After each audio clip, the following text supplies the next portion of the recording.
Assalamualaikum warahmatullahi wabarakatuh. Perkenalkan, nama saya Safila Syahrini.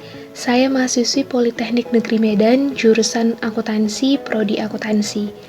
Pada video kali ini, saya akan membahas tentang siklus aset tetap pada perusahaan Jim & Clean. Subsistem aset tetap Jim & Clean terdiri atas dua fungsi utama. Kedua fungsi tersebut yaitu fungsi akuisisi aset dan fungsi pemeliharaan atau penghapusan, merupakan tanggung jawab manajer produksi. Proses akuisisi aset tetap sama untuk semua mesin pada siklus produksi yang ada di perusahaan.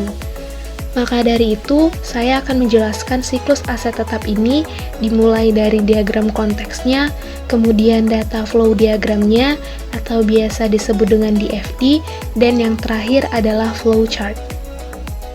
Dimulai dari manajemen produksi memberikan laporan dan permintaan pembelian aset.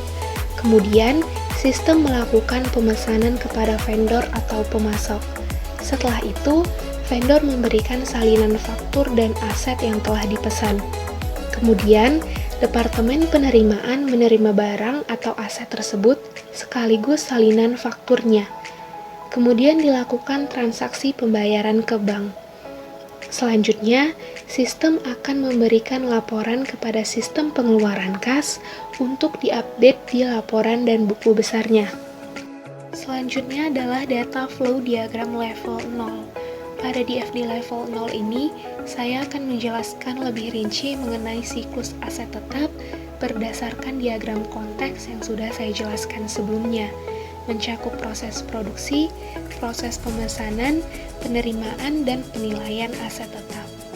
Aktivitas pertama dalam siklus aset tetap yaitu manajer produksi memilih pemasok dan mengasosiasikan syarat kontrak.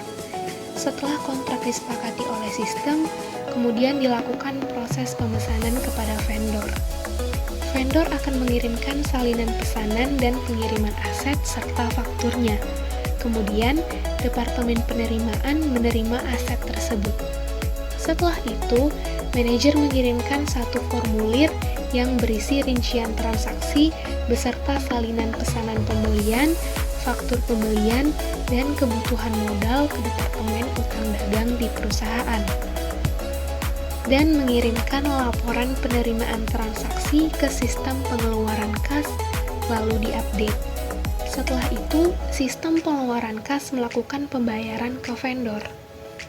Setelah semuanya selesai, daftar aset yang dimiliki perusahaan kemudian dinilai. Bagi aset tetap baru, proses penyusunan aset tetap dilakukan dengan mengklaim asuransi yang dimiliki.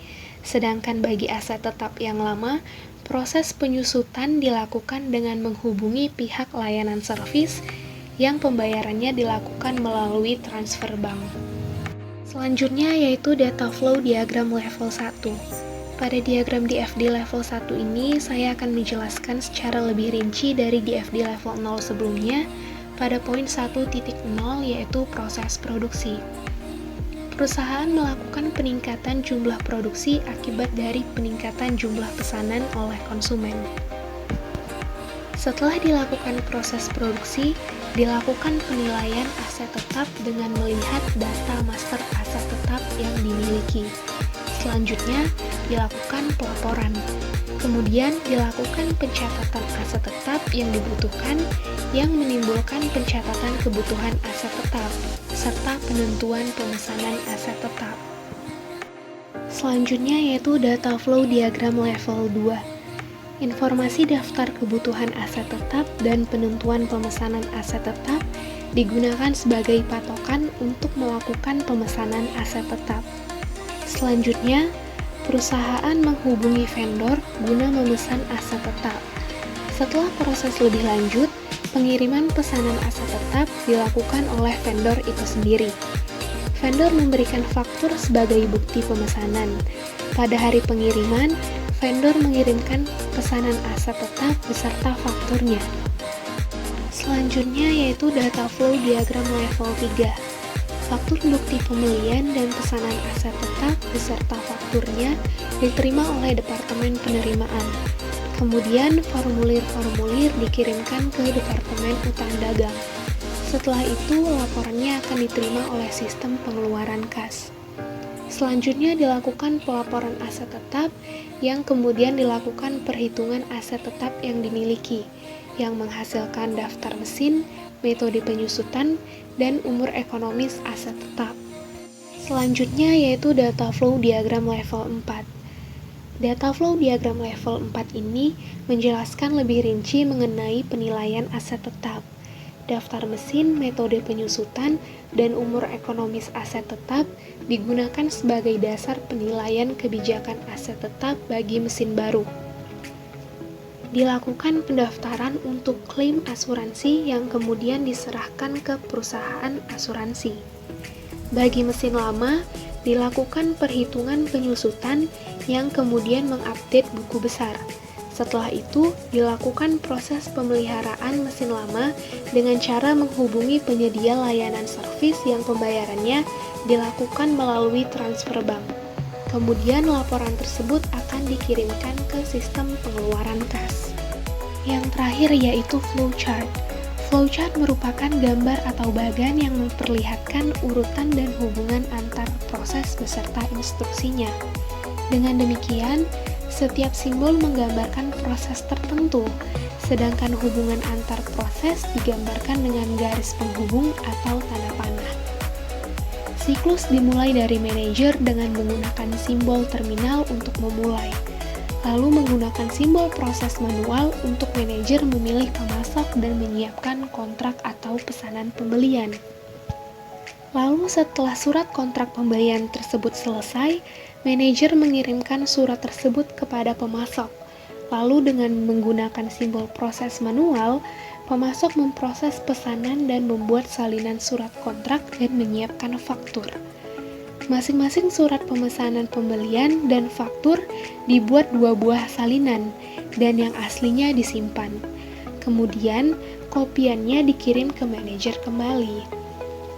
Lalu kopian tersebut dikirimkan oleh manajer Departemen Utang Dagang untuk dibuat surat pembayaran pesanan pembelian.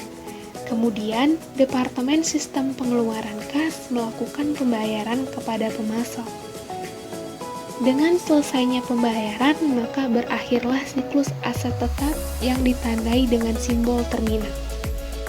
Analisis kelemahan pengendalian internal. Yang pertama yaitu tidak ada pengecekan.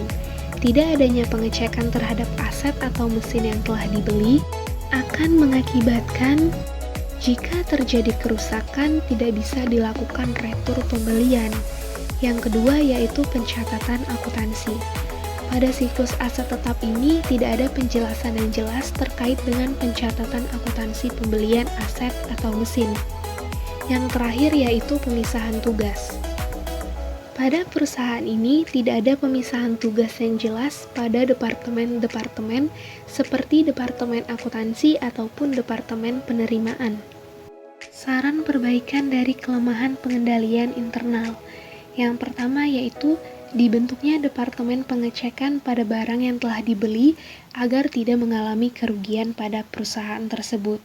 Yang kedua yaitu dibentuknya departemen-departemen dengan tugas yang jelas atau lebih rinci agar tidak mengalami kekeliruan. Dan yang terakhir yaitu dibentuknya departemen akuntansi agar mempermudah dalam transaksi pembayaran. Sekian penjelasan dari video ini. Terima kasih untuk teman-teman semua yang telah bersedia menonton video ini. Semoga video yang saya buat bermanfaat bagi kalian. Jangan lupa like, comment, and subscribe.